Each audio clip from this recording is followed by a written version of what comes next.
Ruby and Hart joined us, and we drove up, and a drunken high driver going 90 miles an hour T-boned us. And she was so drunk and so high, she never touched the brakes. So she hit us full speed. Oh, man.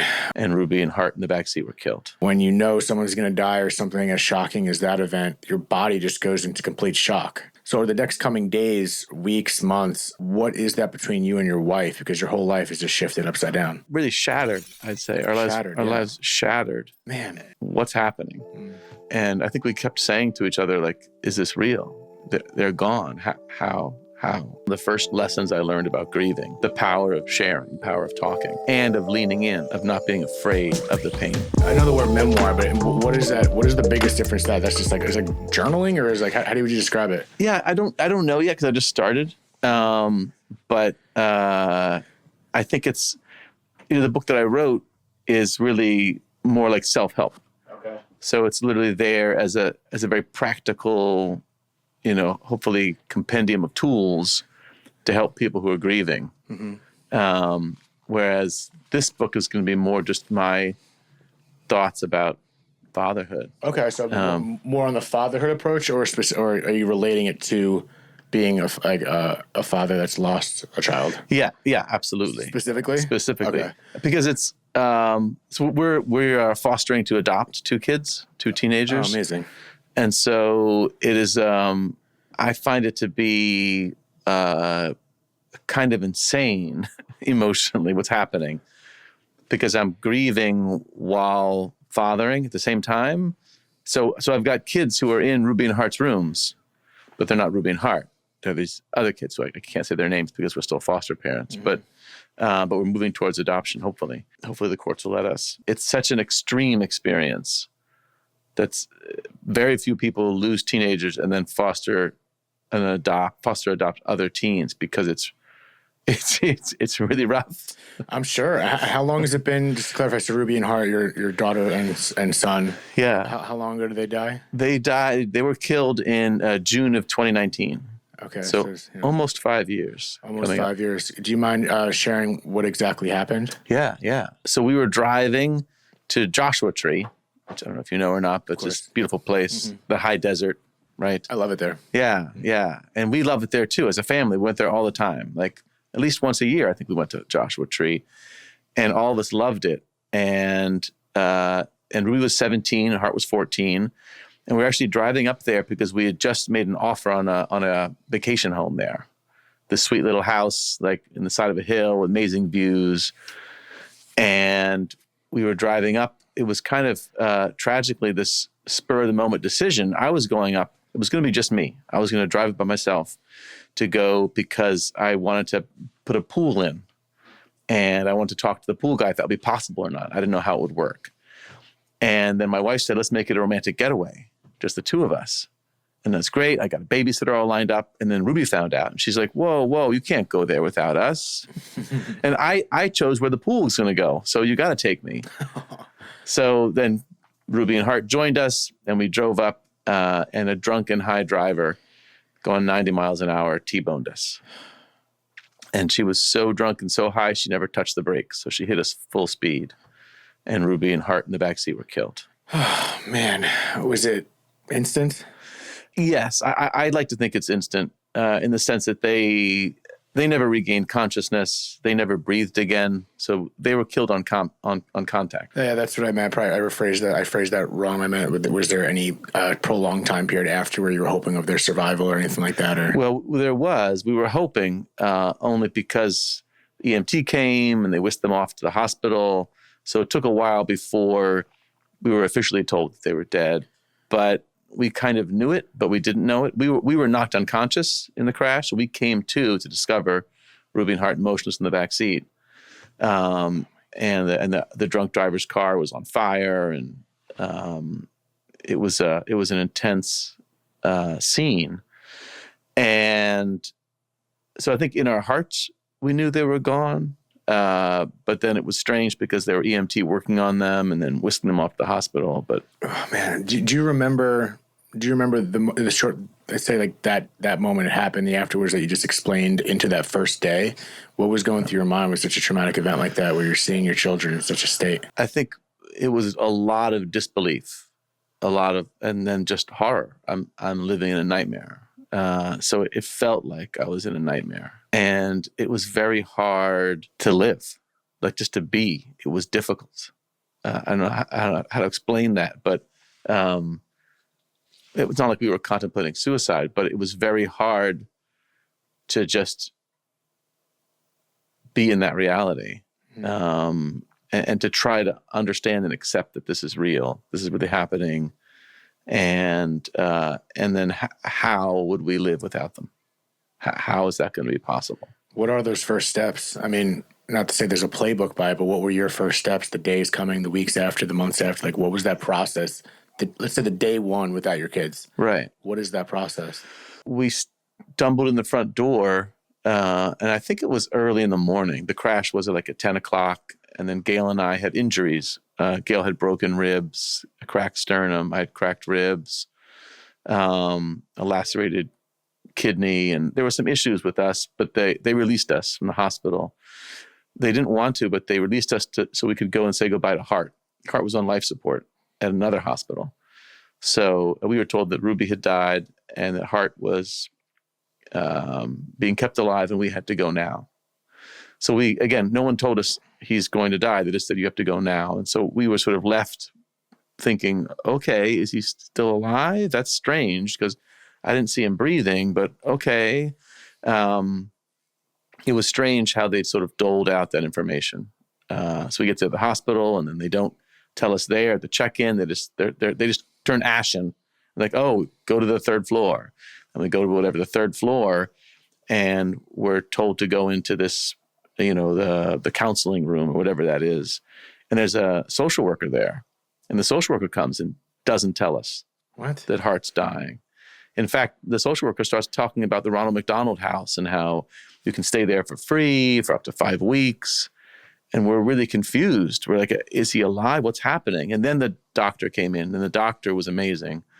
I mentioned her in the book because she's the first person that sits us down and tells us straight out that, well, we already knew that Ruby was dead, but she tells us Hart is dying from 3 life-ending injuries. So it's impossible, right? 3 he's killed 3 times over, basically.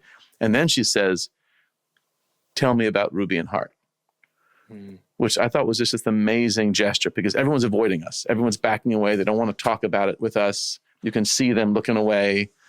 And then suddenly this doctor is like leaning into it because she knows by asking us to share about Ruby and Hart, she's willing to sit with us in our grief. And I thought it was an amazing gesture because it gave us something to do. Like we could talk about Ruby and Hart to her as opposed to just wailing incoherently, right?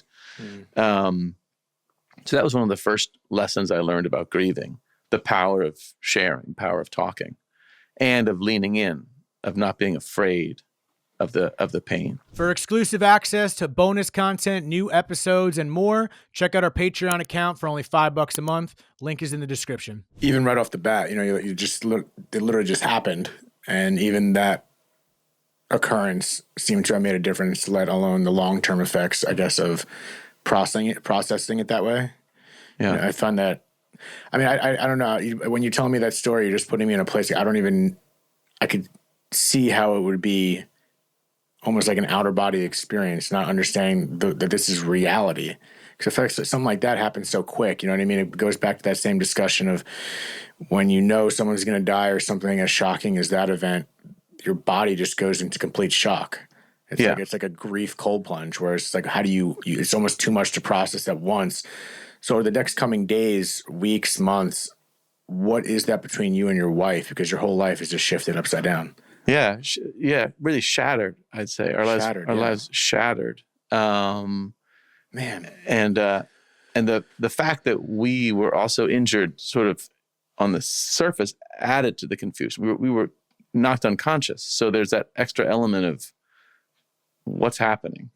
And I think we kept saying to each other, like, is this real? They're gone. How? Was that part? Was there a coming to moment of accepting it and kind of that blend and transition of what doesn't seem real to reality? Was there a kind of coming to realization moment where it all hit you, or is it? I think you get hit over and over and over. And I remember feeling like I had to say goodbye to Ruby and Hart over and over and over. Internally, or? Yeah. That in other words, stepping into their room for the first time. Right. Oh, goodbye. Looking at this particular picture for the first time, I've got to say goodbye again. Talking to a friend, I've got to say goodbye to Ruby and Hart. It felt like I had to say goodbye to them every time I experienced anything new or re-experienced something old, if that makes sense, because they weren't going to be part of that. Yeah. Is that grieving essentially your old routines? It's grieving the future of raising your children. Right. And then there's the relationship aspect of just you and your wife. I can't. What was that? What worked for you in regards to losing both of your children in one accident and moving forward, grieving not only individually but grieving with your wife? What was that process for you? From then to now. Yeah, but first I want to say real quick, I don't refer to it as an accident. I call it a crash because the woman who killed my kids didn't accidentally become drunk and high and then accidentally get behind the wheel. She made those choices. Right. That's a whole other layer of the conversation of dealing with that, I'm assuming. Yeah. So, an accident implies like, whoops. Right. But here it was a deliberate choice to be a danger on the road, right? Mm-hmm. And then we were in the crosshairs. But now I've forgotten your question. What did we do? What is life grieving, losing your children, and how do you process that, and what is getting you through it? Yeah. Well, I want to give a shout out to the Jewish traditions of mourning. They really helped me in so many ways. So I'm not Jewish, but my wife is Jewish, and we raised Ruby and Hart as Jews. So they were bar and bat mitzvahed, and we were active members of our temple. And our temple was extraordinary. Our circle of friends were also extraordinary, but there's some extra level of production that goes into supporting people in grief. There's a meal train got set up, and all my friends I remember were complaining to me. They're like, "We signed up as soon as we could, but all the slots were filled for like months. Like, what is it with this with this synagogue? Why are they hogging all the spots?" Basically, they really came in and were like extremely supportive. But a lot of the Jewish traditions literally taught me how to grieve. So, for example, you asked about acceptance. I still don't fully accept that this is real, that my life is real, even though it's been 5 years now. There's definitely a part of me that feels like this is unreal. Because how could they be gone, right? But for example, in the Jewish tradition, the burial itself, we, the mother and father, we literally buried Ruby and Hart with our bare hands. So we reach in to the dirt and we throw the first chunks of dirt onto the casket. And then we sit and watch as our entire community continues to bury our kids. And everybody comes and takes shovelfuls. And at first it seemed like really cruel that we have to sit and watch this long process. But I didn't want to leave. But that kind of in your face, it seemed to me like it was a lesson in leaning into the pain of it, like not trying to live in denial, because part of me wants to, right? Part of me wants to just sort of imagine they're still here and this is not real. But then here I am sitting for a long time watching my kids be buried. So that was very powerful. And then Shiva is immediately that night. So Jews bury the dead very quickly after the death. So it's not, so they were killed on the 12th, pronounced dead on the 13th, and then we buried them on the 16th, Father's Day. Wow. And so it was a very quick, very fresh in the grief process. And then Shiva starts that night, and people gather in your home, in our home, every night people would gather. And that for a whole week, 7 nights, except not Shabbat. And that was a powerful experience because I didn't want that to happen, right? What do you mean people are coming to my house right now? I'm in another altered state. I can't have people gather around. But then I discovered that I wanted to. I wanted to talk about Ruby and Hart. So these methods, I'm sure there might be more methods, but these two I want to tap into real quick. So you're saying it helped you lean into the pain as opposed to denying it and avoiding it, and essentially do a couple things that you innately didn't want to do, but you learned they both were very healing. Yes, and the thing I didn't want to do was be in community. So the big lesson I learned was that we grieve in community. We don't grieve in isolation. What was it about community that made you not want to be a part of that? Was it just you didn't feel like just dealing with people? You didn't want to be seen like this? What was it? Yeah, I think at first it seemed like a social burden. Like here I am struggling. I had no appetite. I'm walking around the house like a zombie. I don't know what to do. And now people are coming. That seems antithetical to but I discovered actually it was so helpful to me to see other people grieving Ruby and Hart. So I told stories, Gail told stories, my wife Gail told stories about Ruby and Hart, and then their friends came up and told stories about Ruby and Hart, and our friends told stories about Ruby and Hart. And that was kind of amazing because here we are laughing and crying together. So was it the positive angle of good memories that shifted the mood? Because I feel like it could maybe go either way, where you don't want to hear the memory. Like some people might not want to hear the memories. I don't want to hear stories because they're gone, and start taking that angle, which I could understand. Yeah. But was this just a simple shift of the mood, or was it something different? I think it was different. I think it wasn't about shifting our mood so much as allowing us the space to express how we felt. So all day we're bottled up. I felt bottled up. I felt like lost and churning, like these thoughts, like what's happening to me. And then suddenly I had an audience and I could talk about what was happening to me. And then I could just talk about how great Ruby and Hart were. You know what I mean? That's what I wanted to do. I wanted to talk about how fucking amazing my kids were, right? And the process, did you just explain that, just a few days after it happened, was this a continual reoccurrence of mythology of, approaching your grief? Yeah. So the community, the talking, and the facing the pain. Yeah. And what I found was Shiva ended and everything shifted, because during Shiva there was structure and people knew how to talk to us. They were told, right? This is what you do. You follow the griever's lead. You come to the house. You show up. And we talk about Ruby and Hart and grief. And then Shiva ended and people didn't know how to talk about Ruby and Hart anymore. They were scared that it would trigger me. That's interesting. When you put in that environment where you're told what to do, and then outside of that, it's as if something changed. Yeah. Yeah. I think we fall back on the fear. Like it seems scary to talk to someone with dead kids. I don't know what to say. Do you think that is like they're getting authorization to talk about it, so it gives you a permission to, this is what's supposed to be done, so all of a sudden it just goes back to now I don't know if they want to? Right. Yeah. Something changed. Yeah. I think our culture, we get so many messages that people in grief don't want to talk about it, that it's like a taboo subject, that it might make them cry, and that would be terrible.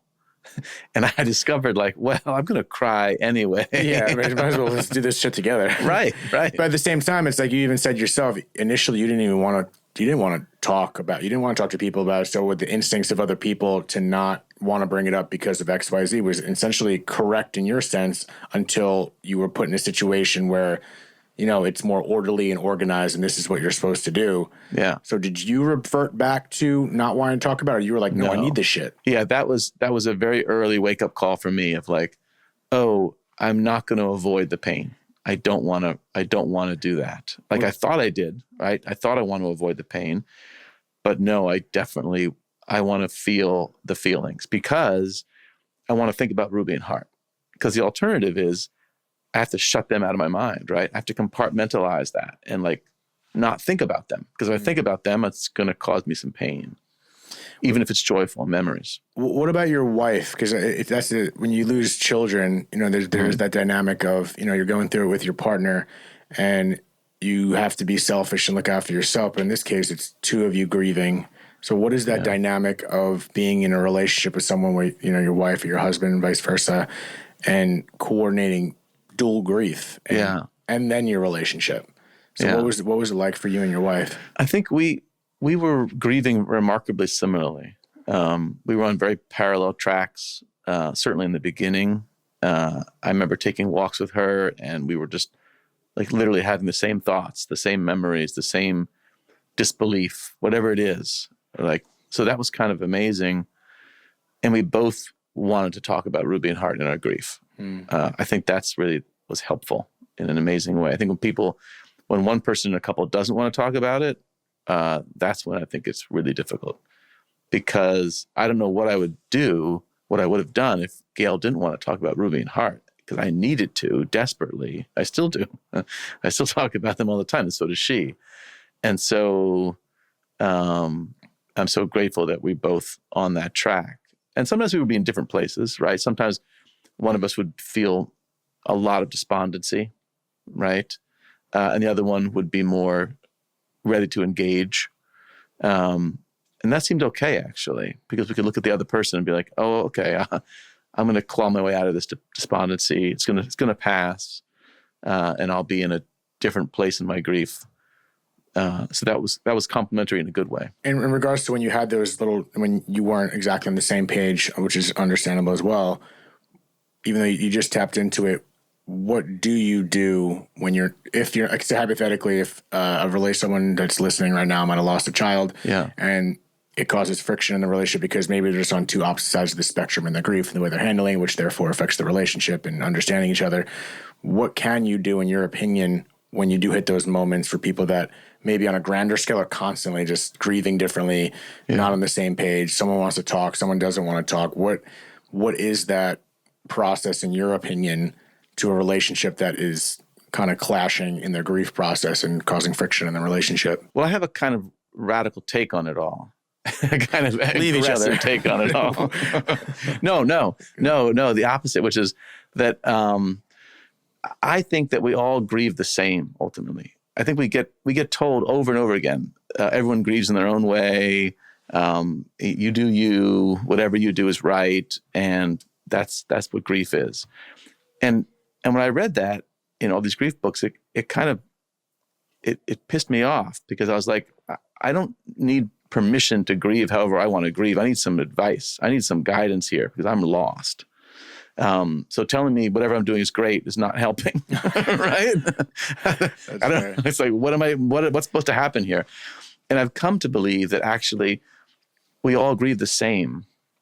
And that grief process is engaging with the loss in whatever form that takes. So talking about the person we've lost, drawing, singing, whatever it is, writing, but it being engaged in grief is how we process the loss. How can we process loss if we're compartmentalizing it and boxing it up? So when you're saying engage in grief, like is the layman's terms of just don't avoid the pain?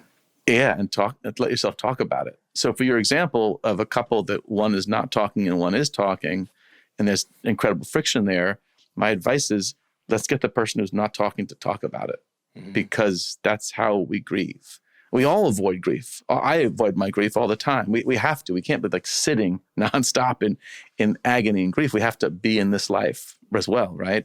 But if we're compartmentalizing that loss and just trying to keep it bottled up so that we can be in this life, it doesn't work, because there's that pull. There's that we're living a fake life in a way, right? We're in denial. We're like, I believe that if we allow ourselves to talk about the loss, that allows us to be more present, actually, ultimately, in this life.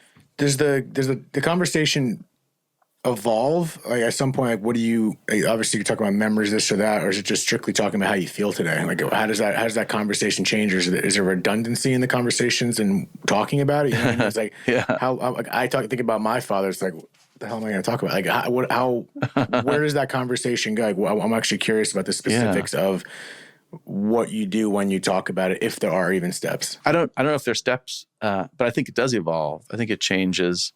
I think it's a mixture of like memories, which can feel redundant, right? Because we're saying that story yet again. But that's what I'm thinking about right now. I'm thinking about that story again, because look at this, right?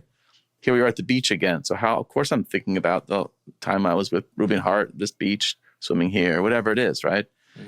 And so it's so great to be able to say the same story again to Gail, but also I think it's so helpful to talk about how do I feel right now in my grief about those memories. How do you do that? You just sit and allow yourself to feel and try to identify it? What does that mean? Yeah, I think just share the feelings, allow yourself to feel the feelings and then share them. I don't know. I think my that's takeaway. I agree. I mean, I think that's a big thing about the healing is, again, it kind of is all encompassing of what you just said, but it's allowing yourself to feel it. It's so easy. The easy choice is to push it aside. I've always said that. It's like the easy choice is to avoid it. The hard part is facing it. But we're shooting ourselves in the foot by not allowing ourselves to face it. Yeah. And do you have any feelings towards that process of healing, for lack of better words?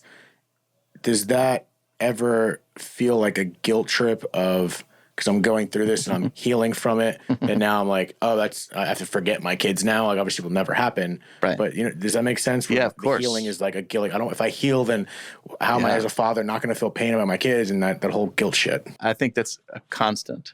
That's a constant with me. Hey, and I think, work? well, I think acknowledging it helps me. It's like, yeah, I feel guilty whenever I'm happy. Yep. I feel guilty when things are going well, and I'm functioning. How can I be a high functioning person? My kids were killed, right? Mm-hmm. It seems like it's like wrong. It feels wrong to me. How can I feel pleasure?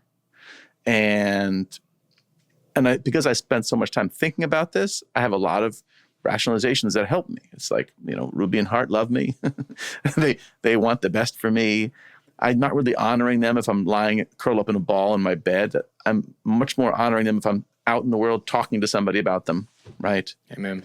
And so I want the world to know about Ruby and Hart, and that won't happen if I'm in a ball in bed. And so I also want to live a life that honors them. They were cool, badass kids. They were funny. They had dark senses of humor. They were like warriors for social justice. So I got to get up off my ass and do something that helps other people. Do you go down that path of, that why path and think about such a terrible event and just think like, what the fuck? Like, do you ever philosophize the reasoning behind it? Even though it's obviously an answer that, you're throwing dust in the air and where the hell it goes. But do you ever go down that rabbit hole of why such shit happens? Yeah, I don't. I really don't. Part of it's because I'm an atheist. Okay. So we raised Ruby and Hart as Jews, but I'm an atheist. So I'm a Jew adjacent atheist,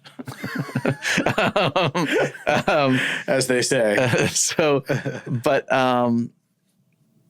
I read a study actually when I was writing my book. I was reading about all this, and I read a study that said, and it's just a study, so who knows? But they looked at people who asked the why question, and looked at people who didn't ask the why question, and they tracked them over time.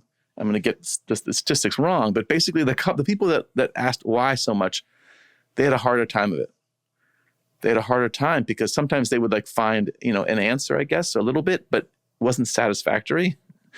And if they really were invested in trying to find out the why, over time, those people just had a harder time in grief. It's very unsatisfying, I think. Yeah, I can see how it could be unsatisfying because, even though some people believe it and believe they have the answer they know. And I think that might be the difference as opposed to the idea. I wonder if it's asking the question why or as opposed to just not finding a concrete answer. Because there are some people that believe they have an answer and then they probably grieve better because I'm going to see them again or however you want to do it. Sure. And literally, I posted on Facebook a question, it was last minute, so I didn't gather enough. But I was like, hey, I'm speaking to a man. I don't want to say your name too early because I didn't get your permission. But I was asking a man who lost his kids what questions you have. And one woman... I think it was Deborah. Sorry I think it was Deborah. And she said, I could just pull it up, but she asked something like, what or when or how did you realize when your children have eternal life? And my response is like, well, you're assuming that he believes in that, first of all. So I was like, you can't just assume that. He's like, well, then I think her response was, I found that, and it's ironic that you are an atheist because she referenced atheism and saying that I found that, most atheists in my experience after having an experience like that will shift your beliefs and yours didn't. You don't believe in an afterlife that your children have continued on, correct? Yeah, not in that sense, but I do think they've continued on in the sense that I've come to realize how much they live inside me, Right. The memories and this. and who I am, like literally who I am. Like Right. they shaped me, they shaped my wife, and they shaped their friends. You know, we've kept in contact with their friends, which is great. Difficult though, right? So their friends are getting older. So Hart hadn't even fully graduated 8th grade in June. He was about to graduate 8th grade. His friends have now graduated high school. Mm-hmm. And Ruby's friends are now at the end of college, and she was killed in 11th grade. So they've all grown up, right? And it's so hard to see them because it just makes that feel so real, the time gone. But it's also so great to see them and talk to them about Ruby and Hart and how impacted they are. So they're still sending me essays. Like a friend of Ruby's just sent Gail and I this essay he wrote about, it was a poem about his grief, losing Ruby. That's remarkable. And so that makes me feel like, okay, Ruby and Hart are still in the world. They're impacting these people. Their spirits feel alive to me in that sense, you know. And I like thinking about them, you know. I like thinking about them looking down on me, but I don't actually believe that they're looking down on me. Does that make sense? No, that makes perfect sense. I mean, they're alive through memories and the way they currently affect your life. So I totally understand that. I just always, you know, wonder and have spoke to people with similar beliefs as you. And some people believe that they're living on forever and they find comfort in the idea that they're going to see him again. Yeah. But I just wonder how that affects someone who doesn't believe you're going to see them again. Yeah. You know what I mean? To me, I'm like, then why are we're honoring them, but at the same time, if we pass and then we're just literally nothing after this, then what are we honoring? It's like, you know what I mean? It's like if someone's looking down on you because they're still living on forever, then it's like they're aware of me honoring them. But I get what you're saying. It's a silly way for me to say, like, oh, we're not going to honor them because there's no eternal life. Like, it's just an interesting angle of, is that healing, or does that make you feel better that there's nothing after this, or the idea that you're definitely not going to see them again? Like, what does that do to you? I think it's hard either way. For sure. Because they're not here on earth. You know, one reaction I have to that, the eternal life thing, is I think it's great. Anyone finding comfort is great. Yeah, right? I have no idea. I'm all for people finding comfort. But I do think that even if you do believe you're going to see your dead loved one again, there's still a grief process here on earth. Yeah, you still lost them here. We're the ones dealing with it. Yeah, there's no like quick fix. That's what I react to. Like when people say that, like, oh, you'll see them again in heaven. Well, but yeah, that'd be nice if that's true. But they're not. I don't see them here on earth, and don't shortchange our grief. No. You know what I mean? Amen. We still get to grieve no matter what we believe. For sure. Yeah, I think I can't go back to that question. And I was like, but you're also just assuming he believes in that. So it's ironic that, see, if you're listening, Deborah, I'm sorry to call you out, but I'm saying he doesn't believe it. It's always fascinating to me, because at the end of the day, I guess we're going to find out or not find out one way. That's the same thing. I was like, I don't know. Whatever's going to happen is going to happen. It's out of my control anyway. So right. Let's deal with what we got right here for now. Yeah. But again, if those beliefs help you find comfort, then that's great too. Absolutely. What is it like being the parents that lost their children? Like, you know what I mean? Because I feel like, not to relate it, but to relate it, when I was growing up, I was that kid in school that lost his dad on 9/11, and it's like that weird exposure to it. Yeah. So like, how did that affect your life in regards to maybe in the immediate aftermath? I'm sure time continues on and everyone goes back to their routines, but was there any effect on your process of being those parents in the societal eye? Yeah, definitely. I felt, and again, this is in our heads, right? Me and Gail, because we don't know what's going on, but we felt like we were these like cursed people. That it was scary to be around us. It was scary to think about us. And by us showing up somewhere, we were going to bring down the mood, right? And this is all how you're perceiving. This is how we perceive it. Yeah. So who knows? But we had the feeling of like, you're going to invite us to a party? Okay. Here we come. Good luck. Because we're going to walk in the door and people are going to be like, oh, shit. Well, it's interesting because we were just talking about the guilt of, being the grieving parent.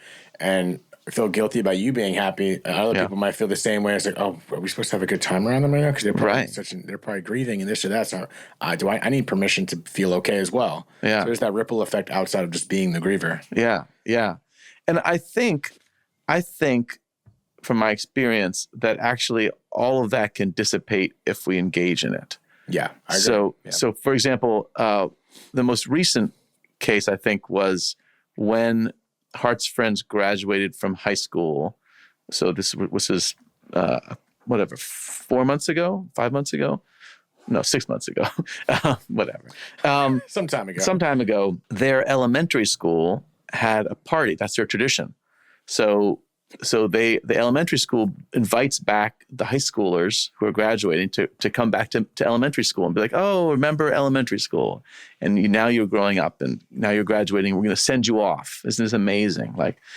And they didn't know what to do with us. So they very kindly wrote to us, the school, and said, hey, we're having this event. We have it every year. And how do you feel? Do you want to attend? And at first we were like, that's going to be horrible. Right? Because here we are, we're just celebrating life. We're celebrating kids growing up and going off, and we're all getting back together again, except Gail and I can't do that, right? But then I was like, you know what? You invited me. I'm going to go. I'm going to lean into the pain and see what happens, because it was very meaningful. Ruby and Hart loved this elementary school. I have so many beautiful memories of them there. All these families loved Ruby and Hart. All these kids loved Ruby and Hart. I'm going to go. And but I was scared. Here I'm walking onto the campus and everyone's face is going to fall, right? How could they not? And it did a little bit, but not really. Everyone rose to the occasion, I felt like. And we all were able to have real conversations. And I could be there to celebrate their kids. And they could also talk about Hart and how much they missed Hart. Yeah, there's a lot of layers to that. I think maybe you're showing your engagement by just showing up, and then how you're acting and your mood and still celebrating everyone else. That is important. And I do it in a much sicker way where I usually crack it. I throw in a joke but a joke is also for my own kicks, because I like people's reactions when I throw a dark joke when it comes to death in general. Yeah. But it's also like taking the gloves off, loosening the tie, and I think you word even better. I haven't really thought about the engagement, even though I feel like I do it. Actually, I think engaging in death is literally in the title of my show, so I don't know what I'm talking about. But it's like that. It's showing that it's okay. And I think by initiating that engagement, lets the guard down everyone else, and they can be more loose and more natural and not overanalyze how I should be around someone, and vice versa. Yeah. So it's like, I think I always consider saying, I think it's up to the person grieving also to, sometimes if you feel like you're not getting something from other people because other people don't know what to do, it's like, maybe you can make a step in that engagement pathway and initiate that to show I'm okay with it, right? And kind of give them that indirect permission. If you're not just going to say it, like some people just express your mind, say I would like to talk, but some people also, it's like a two-sided thing. Yeah, you know what I mean. So it's like a delicate balance, I think. Yeah, well, that's literally what my book is about. There we go, perfect transition. It's titled "Finding the Words," and it's actually designed to help grieving people find the words to talk about their needs to their community. So that's the main thrust of the book. Finding their words. So it is that initiation of engaging with other people. Yeah. And is it two-sided, your book, in regards to obviously for the griever, but is it beneficial for people that are helping people grieve? Yeah, I've found that people have said that. They've said they've read my book and they found it really helpful because they could understand what's happening in the griever's mind. Because I also talk about that, like what was going on in my head. What am I dealing with? And so it was an eye-opener for people to better understand their friend who's grieving. Yeah, I just had David Kessler on the podcast. Oh, nice. I'm not sure when this is going live, or I'm pretty sure David's episode will be out by now by the time we put this out. But it was that conversation of, I think I asked him how important the conversation of death is for people that haven't lost someone particularly close or truly felt deep grief. And it was in relation to what we're discussing now. That's like, and it was a good point, and it was a logical point. Yeah, maybe you haven't lost one, but I guarantee you probably know someone that has. And if you don't know someone else, you're going to. So whether death is going to affect you and you want to avoid it for your own personal emotional feelings and fears or whatever it may be, or just discomfort, it's like, getting the arsenal together about grief, loss, and experiencing death. You might have to be there for someone else. And knowing those tools by maybe reading your story or hearing your story or your book, I think that is, again, something that can be easily avoided for someone who's not grieving or just doesn't want to face it. But if you do look at it the lens of, oh, if I, expose myself to the conversation of death and loss, I may be better equipped to be there inevitably for someone else. Yeah, absolutely. Are you tapping into that a little bit? Yeah, I think so. I think educating our culture in general, it's called dead talks, right? What we're doing right now. Yeah. That's basically what it is. Like, let's talk about it because it makes it all less scary for everybody. Because without that, there's this white elephant in the room where no one's talking about what's actually happening, right? Somebody's grieving a loss. That's all they're thinking about. If they lost someone who they loved, a month ago, a year ago, that's kind of all they're thinking about. And if they're not allowed to talk about it, then whatever's happening in the room is not real. Right.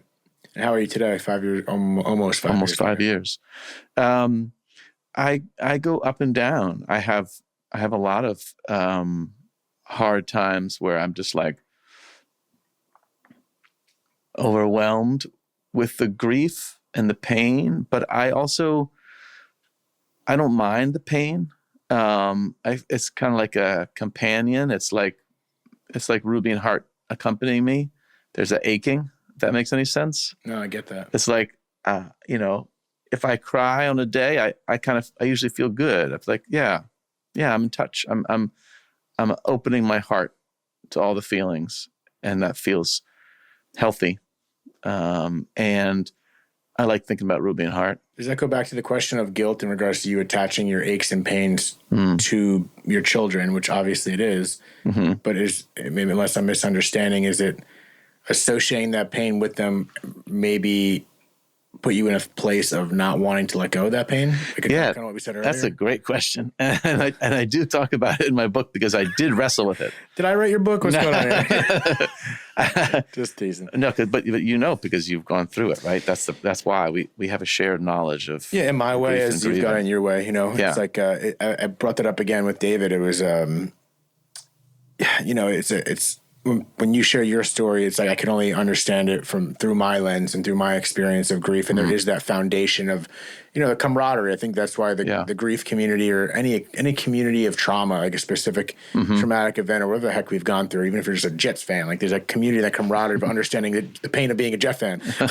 and it's like there is a common bond there, even though every experience is so different. You know what I mean? I don't even have children, let alone I never lost children. You didn't lose your dad in 9/11, but there is that, like, it's like a mutual respect, or like, it's like you can look at each other and nod by saying, I get it, but I don't get it. Because I haven't been in your shoes. I haven't been in your grief. Yeah. But there is that commonality of grief of just being like, this person, you've been through it. Yeah. And I see you, I hear you. Yeah. There's a baseline of empathy that shoots way up, I think. Yeah. It's a baseline of empathy, and also a chaotic trend of just, I still don't know. I don't know your variables, your relationship with your wife, the relationship with your kids, the timing in your life. What else do you had going on? There's just so many crazy variables that affect everything we do that you can't shed light on it because there's so many different variables. But it's like it's so bizarre how easily tweaked we are. Just like how you were literally that week, something could have happened that affected the way you handle that, let alone in your childhood or what's coming up and the relationship with this person. And I got a athlete's foot. I don't know. It's just like, there's so many different things that just crosshairs that are going through. And sometimes to me, it's hard to even tell, do I feel this way because of that big thing?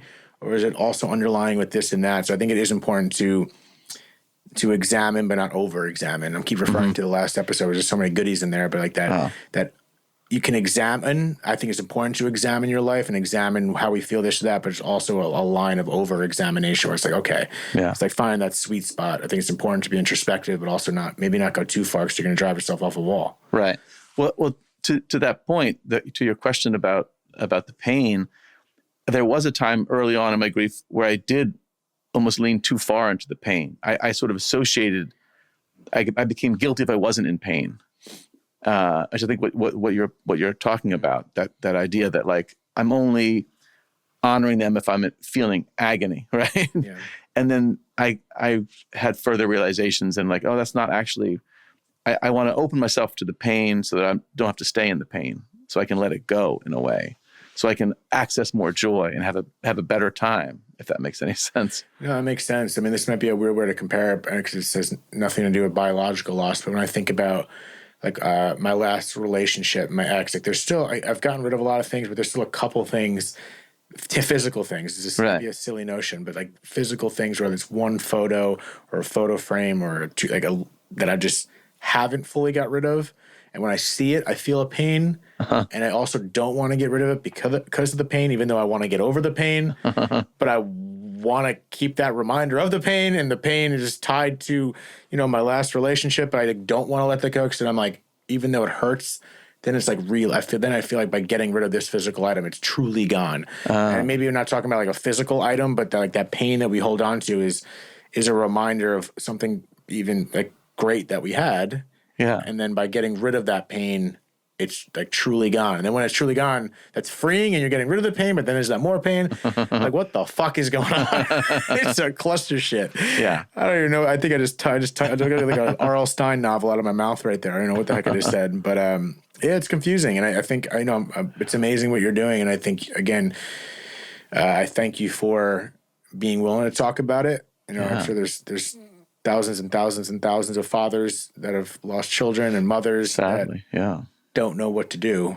And I think it's nice to see you sitting there and gotten to where you are almost 5 years later. And obviously it's still a process, but I think it's important to see someone 4 or 5 years ahead of someone that's going through it right now. Right. Even though it's not you and different variables, to see, okay, he was in a dark place just like I was, tomato, tomato, but he got through it in many capacities, still getting through it. So it's good to see the future self through someone else sometimes. Yeah. Yeah. I think it's helpful to keep in mind that, the pain and the aching doesn't just magically go away, but our relationship to it changes. It definitely changes. Mm-hmm. It becomes something different, much less scary, much less awful. And yeah, we're able to live with loss, right? Yeah, sometimes we have no choice, and some people don't want to live with loss, and that's the scary part. When I see people that are in that mindset, sometimes it is temporary. Like I think you can't understand that it's just a point right now, and it honestly does get a little better. Some people get frustrated and say it doesn't get better. It does get better, right? I think it gets maybe easier to deal with. I don't know the right words, but something does evolve in you where you're able to deal with it. So I wonder if people convolute like it gets better with moving on. Like that's a weird word that people don't like either. Right. But I think it does get easier. Yeah. I don't even like the word healing actually for that same reason. I was kind of think I really heal. Not saying that word. Healing is a weird word too. Yeah. Well, no, some people like it. It's all good. Yeah. It's whatever works for you. But for me, it doesn't work because I have 2 holes in my heart and they're not going to go away. But I like the idea of finding life around it, expanding the heart. Someone once said to me recently, and it kind of relates to what you're saying, that you have 2 holes in your heart for your children. It's like he said, it's like a tree that got struck by lightning, and there is the ash and the lightning strike in the center of the tree. The tree didn't get knocked down. The stump's still there. The roots are still there. And the tree eventually starts to learn how to grow again. And it grows this really thick bark and a beautiful tree around that lightning bolt of the tree. But in the core of that tree, there's still that ash. There's still that lightning bolt mark. Yeah. There's this beautiful, thick, strong tree with beautiful leaves growing around it. So even though the wound isn't healed, there is a sense of healing around that wound. And I feel like that was a perfect example of not naming what you're feeling or going, but just reminding me of that analogy that the holes are still there, but you're growing this strong bark and these roots around it that continue to grow into a beautiful tree. That's beautiful. I love that tree analogy. Yeah, I mean, I'm looking at the tree right now. There you go. Look at you. I can't see your lightning bolt mark, but I know it's there, so I commend you for everything you're doing. So before we get out of here, let people know about your book. Oh, yeah. And what else you got going on. I'm going to show it to the camera while you talk, so feel free to plug yourself. Yeah. So, I wrote this book, Finding the Words, Working Through Profound Loss with Hope and Purpose, Penguin Random House. And it came out in March. And I'm very proud of it. I've gotten great feedback from other grieving people and people who love grieving people. Found it very helpful. It's very practical. Love practical. Yeah. In this shit. Yeah, right. So part of the one moment Gail and I had, we were leaving a grief group together, and it didn't go well. I love grief groups, but this first one didn't go well. We went a little too early, and we weren't ready for it. And we stumbled out into the parking lot, and Gail wailed like, how will we live? What will we do? And that stayed with me. Like, what are we doing here in grief? And so I sort of took that tact in the book. So I have very practical, like, things you can actually do as you grieve that helped me. And so, it's very practical. I love that, Colin Campbell, finding the words. Thank you for sharing some of those words in this podcast today. I really appreciate it, man. Thank you for taking the trek over here. Yeah, thanks for having me. This is great. All right, another episode of Dead Talks as usual. You can find the links to Colin's book and information on him in the bottom of the show. And if you haven't signed off yet, write me a damn review. Give me a good review, 5 stars. If you don't want to write a 5-star review, then just don't touch it. Thank you, and until next time, Dead Talks. See you guys later. Thank you so much for tuning in to another episode of Dead Talks. Please do not forget to hit the subscribe button and also the notification bell. That'll give you updates as to when we post a new video, more episodes, and more content in general. We are streaming on all the major podcast platforms, including Apple, Spotify, iHeartRadio, Pandora, and all that. And also find us on Instagram at Dead Talks Podcast or www.deadtalks.net. Thank you so much.